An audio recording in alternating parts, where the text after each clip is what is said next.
Hello everybody, my name is Leo, welcome to my new studio, and with this video we would like to share a demo review of the Mooer GE 1050.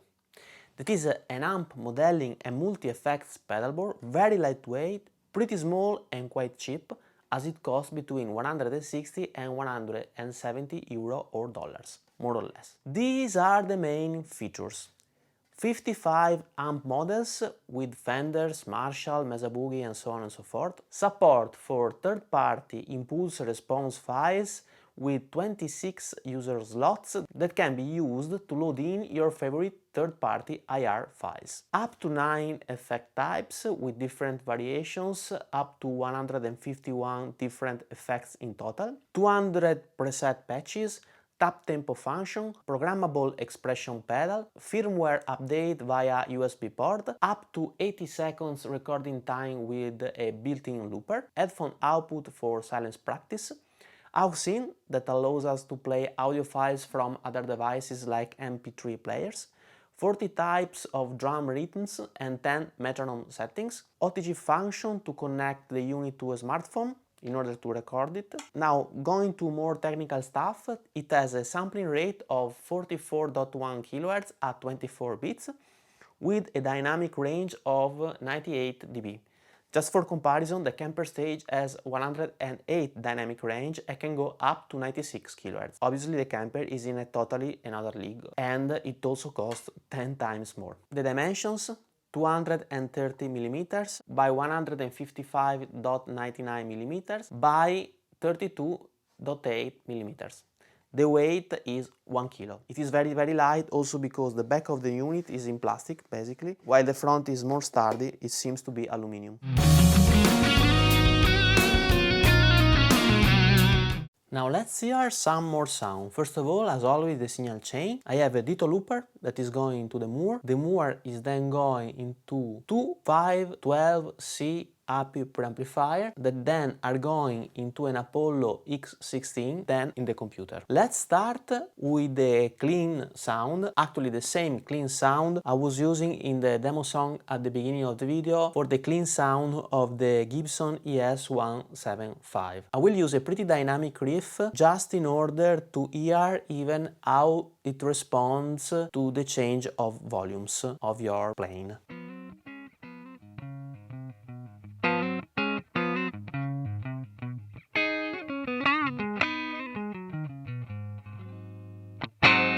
So in this case the amp stays pretty clean, no effects applied here. In fact, at the song at the beginning of the video I was using the effects of my digital audio workstation. Now let's change the amp type using this knob here.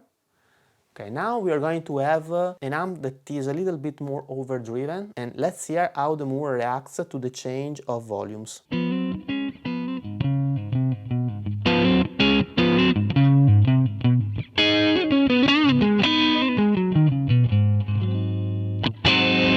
So as you may have noticed, it reacts pretty well. The more you push, the more the amp go in overdriven territories. Let's try a more distorted sound.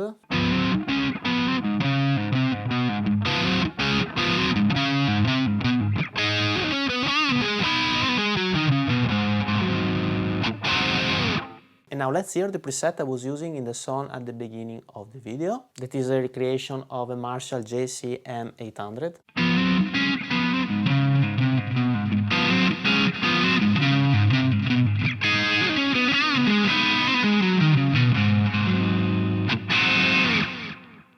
Here I was using some effects. In order to edit the effects, you have to turn this knob here. And here you are going to enter the wall editing section of the Mooer. You have the compression, which was switched off. You can move to the drive, which was actually switched on. Then we have the amp section. As you move, these lights are changing. The cab section, noise killer, EQ, mod effects, I was not using mod effects, delay, I was actually using an analog delay. Let's play a little bit with the knobs. With this knob here, you browse the effects. Turning this knob here, you enter the editing phase of the parameters of that specific effects. Once you have chosen the parameter, you have to press it. It turns a little bit more yellow, and then you can change it. Let's hear how it sounds.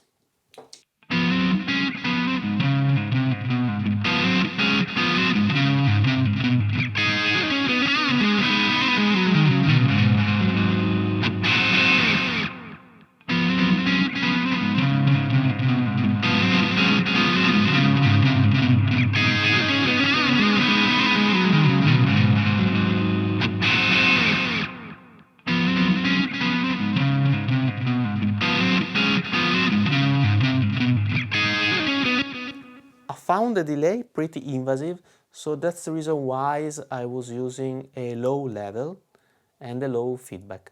You can even use the tap tempo functionalities with this button here.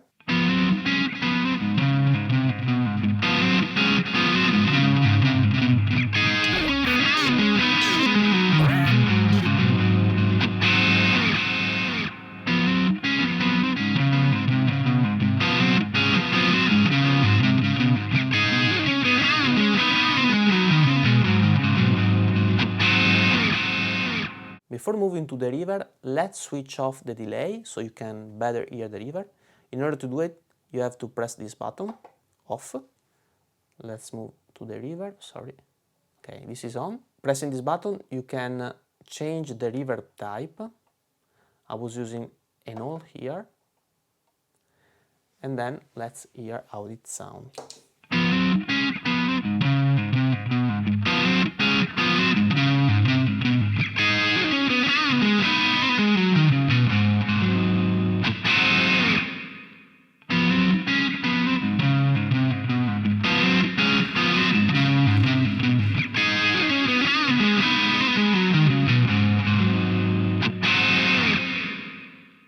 The reverb are pretty nice. I like them more than the delay. You have a lot of effects actually. You have the, as I was saying, the drives, the vibrato, pitch shift, the tune, rotary, chorus. Let's hear a little bit the chorus.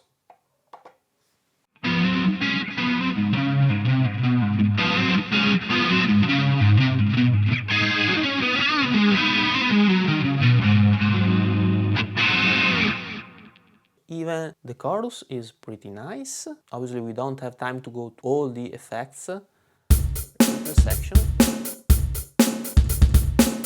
You can choose between metronome or rhythm, style.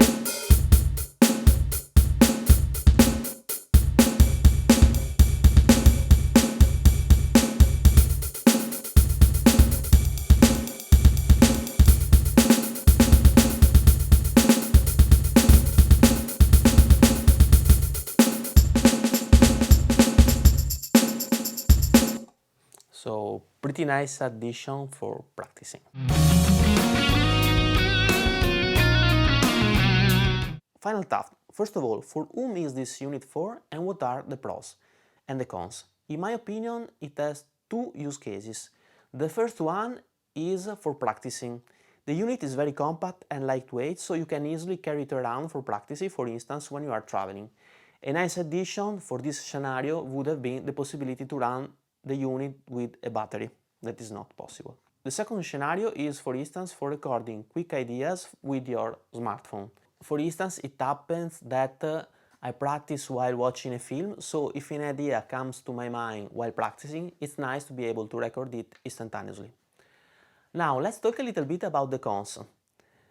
Well, I don't think it can replace your amp in terms of quality of the sound, and I don't think it is going to work for live gigs, because you cannot switch easily between different presets, but you can only switch sequentially the different sound with the two buttons here. Another annoying thing I would like to mention is the firmware update process, which is actually not mentioned in the manual or in the Mooer website, so I had to figure out by myself how it works.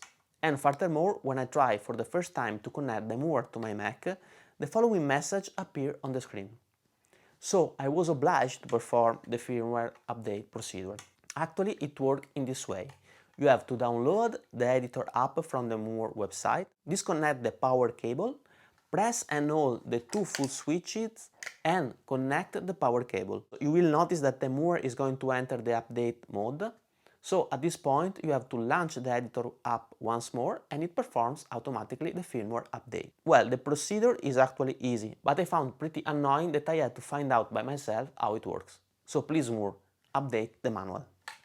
Then the last cons I would like to mention is that the regular USB port, this one, does not work for audio signal but only for firmware updates and in order to use the Mooer editor. If you want to use the Mooer as an audio interface for the computer, you have to use the micro USB output, this one, even though actually I was not able to make it work. So please let me know in the comment below how to do it. I mean, if someone was able to record directly via USB with a Mac or a PC. So these were my final 2 cents. We have now reached the end of this video. I hope you enjoyed, and if you did it, please subscribe to my channel and hit the notification bell. If you are interested in my music, please follow the link in the description below to a playlist of songs of mine. See you in the next video. Bye bye.